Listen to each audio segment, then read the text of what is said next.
Hi guys, good morning. কেমন আছো তোমরা সবাই? Welcome back to the channel. Welcome তোমাদের একটা নতুন ভিডিওতে। ফাইনালি আজকে সেই দিন, যাবো আজকে বাড়ি যাওয়ার আগে ট্রেনে খাওয়ার জন্য নিয়ে নিচ্ছি কিছু টিফিন। অন্যান্যবার যখন বাড়িতে যাই না, নয় লুচির সাথে শুকনো শুকনো করে তরকারি বা রুটি এরকম কিছু নিয়ে নিই। তবে বিগত 2-3 দিন ধরে যে মাসি আমাদের বাসন টাসন একটু মেজে দেয়, তিনি না আসছে না, যার জন্য আমি আজকে আর সাহস করে ওই সমস্ত করিনি। কারণ এখন যদি অত টিফিন বানাতে যাই, প্রথমত আছে আমি লেট করে উঠেছি, যেহেতু টিফিন বানাবো না সেই জন্যই লেট করে উঠেছি। আর এখন ওই সমস্ত অত কিছু বানালে না, সেই তার যে বাসন কোসনগুলো হবে সেগুলো সে আমাকে আবার ধুয়ে মেজে পরিষ্কার করে রেখে যেতে হবে, যেহেতু আমরা দুজনেই এখানে একা থাকি। যাওয়ার দিন আমি না আর অত সত্যি কথা হেডেক নিতে পারছি না, তাই মুড়ি আর আলু ভাজা নিয়ে নিয়েছি। এই আলু ভাজা আর মুড়ি খেতে আমি আর আশিস খুব ভালোবাসি। যাই হোক, আপাতত এইটুকু নিয়ে নিলাম। আর তার সাথে একটুখানি চিপস, একটু বিস্কুট, আর তার সাথে নিচ্ছি একটুখানি কমলা লেবু। এগুলো কালকে বাজার থেকে গিয়ে কিনে নিয়ে এসেছি। টুকটাক এই খাবারগুলোকে আমি এই খাবারের জন্য একটা আলাদা যে ব্যাগ করেছি তার মধ্যে নিয়ে নিলাম। এক্সট্রা যা আর লাগবে সেগুলো আমরা বাইরের রেস্টুরেন্ট থেকে অনলাইনে অর্ডার করে নেব। খাবার দাবারের সাথে নিয়ে নিচ্ছি বেশ কয়েকটা টিস্যু, কারণ যেহেতু ট্রেনের জার্নি টিস্যু দরকার অবশ্যই। খাবার খাওয়ার পরও দরকার, এমনি সময়ের জন্যও টিস্যু দরকার। আর 2টো চামচ তো নিয়ে নিয়েছি। ব্যাস, খাবারের ব্যাগটা ভালো করে গুছিয়ে নিচ্ছি। তবে আর কিছু জিনিসপত্র নেওয়ার আছে। আমন্ডের একটা প্যাকেট ছিল, ওটাকে ধরে গোটাটাই নিয়ে নিচ্ছি। ওই টুকটাক খেতে যখন ইচ্ছা হয় তখন আমন্ডটা খাওয়া যাবে। ব্যাস, খাবারের ব্যাগ এখানে গোছানো হয়ে গেছে। ঘরদোর মোটামুটি আমি পরিষ্কার করে ফেলেছি, মানে সমস্ত গুছিয়ে ফেলেছি। আর এদিকে স্নান টান করে আমি একদম রেডি হয়ে নিয়েছি। Hi guys, good morning. কেমন আছো তোমরা সবাই? Welcome back to the channel. Welcome তোমাদের একটা নতুন ভিডিওতে। ঘরের অবস্থা প্রচন্ড খারাপ, প্লিজ ইগনোর করো। কিছু করার নেই, বেরোতে গেলে এরকম হয়, সবার সাথেই হয়। আর আমি এখানে একদম রেডি হয়ে গেছি, একদম নর্মাল জামা কাপড় পরে নিয়েছি। যেহেতু ট্রেনের অনেকটা জার্নি, অনেকটা রাস্তা যেতে হবে, তাই যেটাতে আমি কমফোর্টেবল সেটা করে নিয়েছি। সমস্ত গোছানো হয়ে গেছে, জাস্ট পুজোটা দেবো আর আশিস এক্ষুনি চলে আসবে, তারপরে বেরোবো। একেবারে বেরিয়ে তোমাদের সাথে কথা হচ্ছে। আশিস চলে এসেছে বাড়িতে। আর অন্যান্য বারের মতো আজকে একদম তাড়াহুড়ো নয়, খুব সাবধানে ধীরে সুস্থেই যাচ্ছি, কারণ আজকে আমাদের হাতে অনেকটাই টাইম আছে। এই যে অটোটা দেখতে পাচ্ছ, অটোটা দেখতে লজ্জরে হলে কি হবে, এটাতে করেই কিন্তু আজকে আমরা স্টেশনে এসেছি। আর একদম সেই যেন এরোপ্লেন চালাচ্ছে, এমন জোরে জোরে চালালো। যাই হোক, স্টেশনে আমরা পৌঁছে গেছি। চলো ভেতরে যাওয়া যাক। এই স্টেশন চত্বরটা না একদম ফাঁকা, কিন্তু স্টেশনটা বেশ পরিষ্কার পরিচ্ছন্ন। স্টেশনে যে অনেক লোকজন আছে তা না, তবে খুব সুন্দর স্টেশনটা, খোলা মেলা, বেশ ভালো জায়গা। অটোতে ওঠার আগে আশিস একটুখানি চকলেট আর একটু কোল্ড ড্রিঙ্কস নিয়ে নিয়েছে। আর আমাদের মোটে দেখো এই কটা ব্যাগ হয়েছে। মাত্র 15-20 দিনের নামে যাচ্ছি, তার জন্য কত ব্যাগ হয়েছে।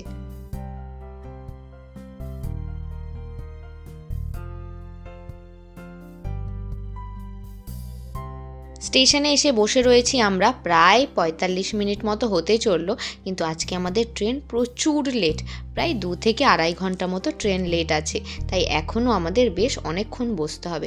বসে বসে খিদে পেয়ে গেছে, আর তার চেয়েও বড় কথা না, টাইম কাটছে না। যার জন্য আমরা যে চিপস কোল্ড ড্রিঙ্কস কিনেছি সেগুলোকেই বের করে খাওয়া স্টার্ট করে দিয়েছি। এরপর ট্রেন যেখানে যেখানে দাঁড়াবে, মানে যেই স্টেশনে অনেকক্ষণ দাঁড়াবে, সেইখানে নেমে আমরা কোল্ড ড্রিঙ্কস বা প্রয়োজনীয় যে জিনিসপত্রগুলো লাগবে সেইগুলো নিয়ে নিতে পারবো। বাড়িতে ফেরার এই ফিলিংসটাই আলাদা হয়। যারা আমার মতো এরকম অনেক দূরে থাকো, অনেক দিন পর পর বাড়িতে যাও, তারা অবশ্যই বুঝতে পারবে। এত খুশি হয় মনটাতে এই সময়, মানে অন্যান্য দিন এই সময় যদি বাজারে বেরোই না, তখন মনে হয় কি, ইস এই সময় বাজারে বেরিয়েছি। এই সময় বেরোনো মানে তো আমরা বাড়ি যাওয়ার জন্য এই সময় বেরোই।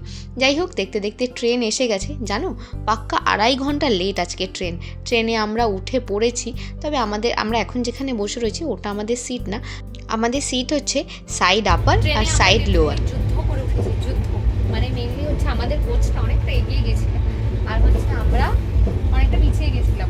আমরা ট্রেনের ভেতর দিয়ে এবার এত লাগেজ নিয়ে আস্তে আস্তে অবস্থা পুরো খারাপ, পুরো হাত ব্যথা হয়ে গেছে। আমাদের ব্যাগটা লাস্ট মোমেন্টে গেছে ছিঁড়ে, যার জন্য যেটা নিয়ে আসতে প্রবলেম হচ্ছিল। যাই হোক, ট্রেনে উঠে পড়েছি, আমরা বসেও পড়েছি। একটু পর যে বাড়িতে খাবারটা নিয়ে এসেছি সেটা খেয়ে নেব। তারপর আমরা কোথায় যাচ্ছি? আমরা যাচ্ছি বাড়ি। ফাইনালি বাড়ি যাচ্ছি, মানে এই ফিলিংসটার চেয়ে ভালো ফিলিংস কিছু হতেই পারে না, বাড়ি যাওয়ার ফিলিংস। যাই হোক, চলো। বাড়ি থেকে অলরেডি 100টা ফোন চলে এসেছে, কোথায় কোথায় কোথায় কোথায় কোথায় সবাই ফোন করছে, মা, দাদা, দিদি, যে জানে আমি বাড়ি আসছি সবাই ফোন করছে। যাই হোক, চলো। এখন এই ট্রেনের জার্নিটা হয়ে গেলে শান্তি, কারণ ট্রেনের জার্নি বোরিং আমরা সবাই জানি। চলো জার্নি স্টার্ট করা যাক। জার্নি স্টার্ট হয়ে গেছে না, ট্রেনে উঠে ট্রেনের জার্নিটা স্টার্ট করা যাক। বলো স্টার্ট। মুখে অনেক দাগ হয়ে গেছে, মা দেখে বলবে কি হয়েছে। কিছুই না, এক ওয়েদার থেকে আরেক ওয়েদারে যাতায়াত করলে আমার এরকম হয়, কোনো ব্যাপার না। আমার তো যাই হোক, আমি নেল পলিশও করে নিয়েছি। করে নিয়েছে, বাড়ি যাবে তো? বাড়ি যাবো বলে একটু রেডি শেডি ঠিক আছে চলো, এখন আর দেরি করলে হ্যাঁ, এখন আমরা একটুখানি খেয়ে নিই মুড়ি আর আলু ভাজা।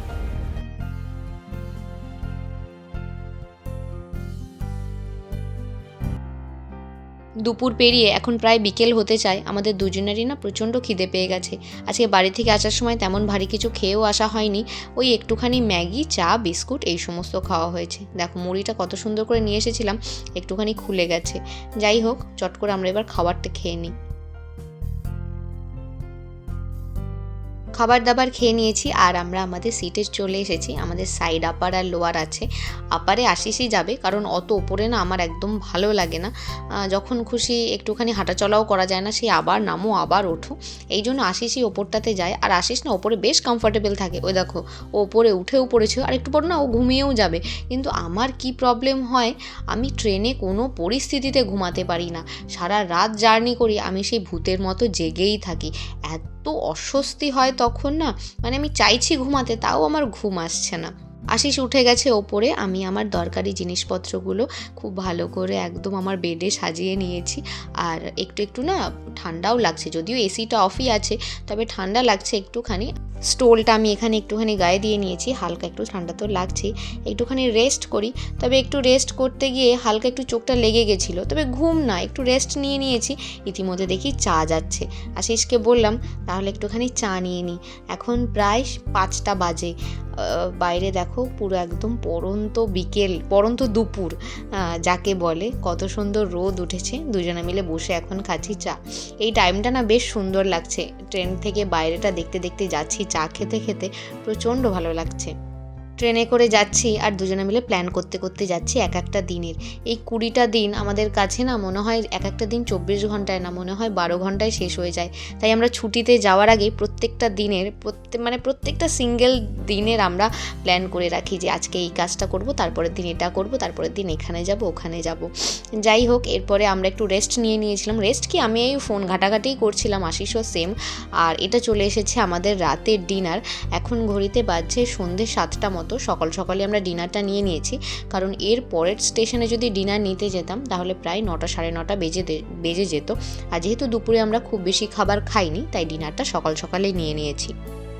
ডিনারে যে যার পছন্দের মতো খাবার অর্ডার করে দিয়েছি। আশিস অর্ডার করেছে আলুর পরোটা, আর আমি করেছি, আশিস আলুর পরোটার সাথে করেছে এই বার্গারটা। এটা ভেজ বার্গার আছে, দেখে তো বেশ ভালোই লাগছে। আর খাবারগুলো না বেশ গরম, বাইরের রেস্টুরেন্ট থেকে অনলাইনে এগুলো অর্ডার করা হয়েছে। আর আমি নিজের জন্য অর্ডার করেছি এখানে একটা চিকেন ফ্রাইড রাইস। এর সাথে কোনো গ্রেভি আইটেম আমি কিচ্ছু নিইনি, কারণ নিয়ে আমি এইসব একদম শেষ করতে পারি না, আর আশিস তো খায় না। এর জন্য আমি একটা চিকেন ফ্রাইড রাইস নিয়ে নিয়েছি। আর ফ্রাইড রাইসের এই বোলটা খোলা মাত্র এত সুন্দর একটা গন্ধ বেরোচ্ছে, আশা করছি খেতেও ভালো হবে, কারণ এর আগেও আমরা যতবার খাবার বাইরে থেকে অর্ডার করেছি বেশ ভালো হয়েছে। এই দেখো আমি নিচে শুয়েছি, তো এবার আশিস যাই হোক একটু হলেও তো ভয় পায় আমি নিচে রয়েছি, একটুক্ষণ পর পর এরকম মুখ বের করে করে দেখছি আমি নিচে ঠিক আছে কিনা, সেটাই একবার ক্যামেরা বন্দি করেছি। ঘড়িতে বাজছে এখন 2:13, ট্রেন এখন এসে পৌঁছালো আসানসোলে। আমাদের ট্রেন আজকে না প্রচুর লেট, প্রায় 2.5 থেকে 3 ঘন্টা মতো লেট। আর আমার সময় কিছুতেই কাটছে না, 1টা বাজে, 2টো বাজে, 3টে বাজে, আমি সেই জেগেই রয়েছি। ফাইনালি ব্যান্ডেল স্টেশন চলে এসেছে, এবার আমরা নামবো। মানে আমি যেন একবারে হাতে প্রাণ ফিরে পেলাম, আমার আর একটুও ভালো লাগছে না ট্রেনের মধ্যে থাকতে, মনে হচ্ছে কতক্ষণে নামবো। ট্রেনটা যেহেতু লেট, তাই ব্যান্ডেল থেকে সমুদ্রগড় পৌঁছানোর আগের ট্রেনটা তো আমরা মিস করে গেছি। তবে এখনই না আরেকটা ট্রেন আছে, চলো তাড়াতাড়ি করে যাই, আগে ট্রেনে গিয়ে উঠি, তারপর হবে বাকি কাজ। আশিস আমাদের ওই লাগেজটাকে ওইভাবে নিয়ে যাচ্ছে কেন জানো তো, বাড়ি থেকে বেরোনোর জাস্ট আগের মুহূর্তে ব্যাগটা যেই ও কাঁধে নিতে যাবে, ব্যাগের লেসটা ধরে কাঁধে নিতে গেছে, আর ফ্যাট করে ব্যাগটা গেছে ছিঁড়ে। ওটা এমন একটা সিচুয়েশান, ওই টাইমে ব্যাগ থেকে অতগুলো জিনিসপত্র বের করে আরেকটা নতুন ব্যাগে নেওয়ার কোনো জায়গা ছিল না, যার জন্য ওইভাবেই ব্যাগটাকে নিয়ে আমাদের চলে আসতে হয়েছে। বাড়িতে এসেই প্রথমে আমরা দুজন তো আমাদের শ্বশুর বাড়িতেই গেছি, মানে আমাদের না, আমার শ্বশুর বাড়িতে গেছি। সেখানে গিয়ে আমি স্নান করে ফ্রেশ হয়ে নিয়েছি, আশিসও তাই স্নান টান করে একদম ফ্রেশ হয়ে নিয়েছে। আর চলে এসেছি আশিসের একদম পছন্দের দোকানে পরোটা খেতে। এই পরোটা খেতে আমি খুব একটা ভালোবাসি না, তবে আশিসের শর্ত হচ্ছে যেদিন কেউ বাড়ি যাবে সেদিনকের ব্রেকফাস্ট ও অবশ্যই এই ওর যে কোনো পছন্দের কোনো একটা পরোটার দোকানে ও পরোটা খাবে। তাই আজকে আশিসের সাথে আমিও এসেছি, সাথে আছে রাজু। একটু পরেই যাব বাড়িতে, মানে আমার বাড়ি আর আশিসের শ্বশুর বাড়ি। তো আশিস বললো বেরিয়েছি যতক্ষণ, চল একবার মিষ্টিটা নিয়ে যাই। আমরা এসেছি আমাদের সমুদ্রকরের খুব জনপ্রিয় একটা মিষ্টির দোকানে, তবে আজকে মিষ্টির শোকেসে বেশিরভাগটাই সমস্ত ফাঁকা, কারণ আজকে বিয়ের অর্ডার আছে ওনাদের প্রচুর, তাই তেমন করে ফ্যান্সি কোনো মিষ্টি বানায়নি, তবে যেগুলো সবসময় চলে সেগুলো তৈরি হচ্ছে, সেগুলো আছে, আর বাকি মিষ্টি ঘরে তৈরি হচ্ছে।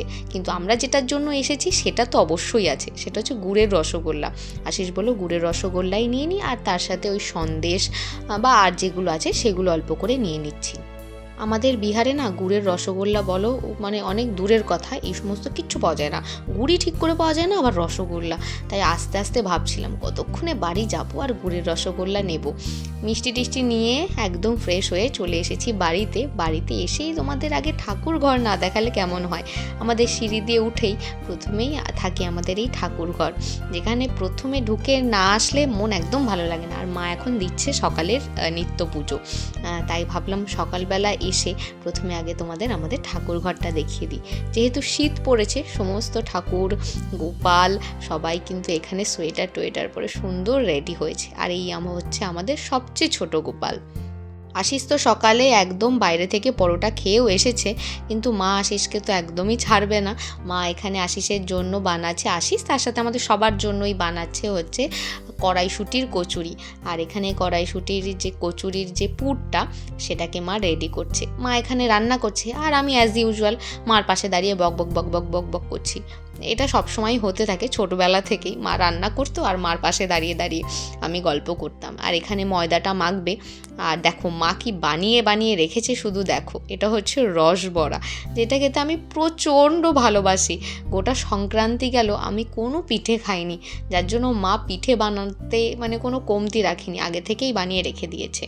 বেশ কিছুদিন আগে দাদার জন্য এই হুইল চেয়ারটা নেওয়া হয়েছিল। এটা আমরা অ্যামাজন থেকে অর্ডার করেছিলাম, কিন্তু যেহেতু বাড়িতে কেউ ছিল না তাই এটাকে ঠিকঠাক করে সেট করা হয়নি। আর এটা অর্ডার আশিসই করেছিল, তাই এসেই আগে আশিস এইটাকে নিয়ে পড়ে গেছে। খুব ভালো করে হুইল চেয়ারটাকে সেট করছে, মোটামুটি সেট করা হয়ে গেছে। দাদার আশিস মিলে এখানে ফোনে হচ্ছে টিউটোরিয়াল দেখে দেখে এই হুইল চেয়ারটাকে সেট করছে।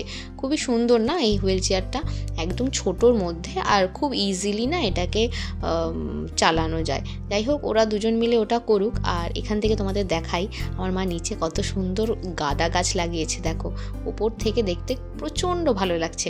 এরপরে একদিন তোমাদের সাথে আমার মায়ের ফুলের বাগান তোমাদের সাথে শেয়ার করব। ইতিমধ্যে কবি চলে এসেছে আশিসের জন্য প্লেট সাজিয়ে নিয়ে। আশিস এখনও কড়াইশুঁটির কচুরি খাইনি, আমরা তো বেশ আধ ঘন্টা আগেই আসলাম, তাই ওর জন্য রসবড়া, তারপরে মিষ্টি, কালাকাঁদ এই সমস্ত নিয়ে এসেছে। যাই হোক, ব্রেকফাস্ট করা আমাদের হয়ে গেছে। আর আশিস গেছে, আশিস তার নিজের বাড়িতেই গেছে, সেইখানে ও আজকে লাঞ্চ করবে। তবে আমি লাঞ্চ করবো আজকে আমাদের নিজেদের বাড়িতে। বাড়িতে ঢুকেই আজকে দেখছি বাপি গোটা বাড়ি রং করছে, তো দেখে তো প্রথমেই মনটা ভালো হয়ে গেল। আর এখন ওপর থেকে আমাদের ডাক এসেছে রং পছন্দ করার জন্য। এখন পুরো বাড়িতে শুধু সাদা কোটিংটা হচ্ছে, কিন্তু এখনও রং পছন্দ করা হয়নি। বাপি বলছে আমি তোর জন্যই অপেক্ষা করছিলাম যে তুই কবে আসবি, তারপরে সবাই একসাথে বসে রং পছন্দ করবো। না, এটা না ছোটোবেলা থেকেই হয়ে এসেছে। সে যখন রুমের নিজেদের রুমের কালার হোক বা বাড়ির বাইরেটাই কালার হোক না কেন, বাপি সবসময় আমাদের বলতো কি আগে তোরা পছন্দ কর, তোরা যেটা বলবি সেইভাবেই পছন্দ হবে। কিন্তু এই যে এখানেও সেই একই গণ্ডগোল, বাপির যেটা পছন্দ হচ্ছে আমার আর মায়ের তো সেটা পছন্দ হচ্ছে না। সেখানে মতের অমিল হয়েই যাচ্ছে, তাই নিয়ে মা আর বাপের মধ্যে ঝামেলাও বেঁধে যাচ্ছে। আর আমি অ্যাজ ইউজুয়াল একই ভূমিকা পালন করছি, দুজনাকেই শান্ত করার চেষ্টা করছি। বিস্কুট খাওয়াবো কুকুরদের, ওরা আমাদের বাড়িতেই থাকে। বাহ, আর ওপরে হচ্ছে হনুমান থাকে। তাই তুই কি ওদের দেখাশোনা করিস? ইয়েস। আচ্ছা, যখন হনুমান আসে তাকে কি দিস? ওরা জল খায়, তারপর বাতাসা খায়। বাহ, জল বাতাসা হনুমান খায়? হ্যাঁ, গুড। আর তুই শুনলাম নতুন নাকি সাইকেল পেয়েছিস স্কুল থেকে, ওই যে কই দেখা নিয়েছ? ট্যারক্সও আছে আমার। আচ্ছা আর এই সাইকেলটা মমতা পিসি দিয়েছে। জয় বাংলা। আচ্ছা আচ্ছা, বাহ। এই গ্যারেজটা তো আমিই করেছি নিজের হাতে। আচ্ছা, তুই এই ঢপ দেয়া কার কাছ থেকে ট্রেনিং নিয়েছিস? আছে লোকজন। আচ্ছা আচ্ছা, কোচিং সেন্টার নাকি? কোচিং সেন্টার, হ্যাঁ ওই আর কি। চ। বাড়িটা তো আমারই। আচ্ছা থাক, এবার বমি হয়ে যাবে। ইট পাথর আনবো? না না না না সিজা, ওইটা পুরো পাল ধরে এসেছে, চলে আসবে, ভুলেও না। যাস না সিজা, আমি চলে গেলাম। না রে কিছু হবে না, ওখানে কুকুরগুলো আছে। আমার কুকুরগুলো হনুমানের থেকে বাঁচাবে? কুকুররা হনুমানের কাছে মার খেয়ে মরে। কিচ্ছু, আগের দিন একটা হনুমান একটা কুকুরকে এরম দেখাচ্ছে। যে ওরম তো দেখাবে, চড়ও মারে। আমি যাব না, কুকুর খুঁজতে গেছে। তাড়াতাড়ি আয়, কত হনুমান এসছে।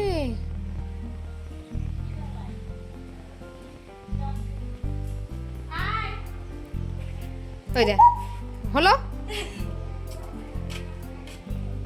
কি চাই, কি চাই? হ্যাঁ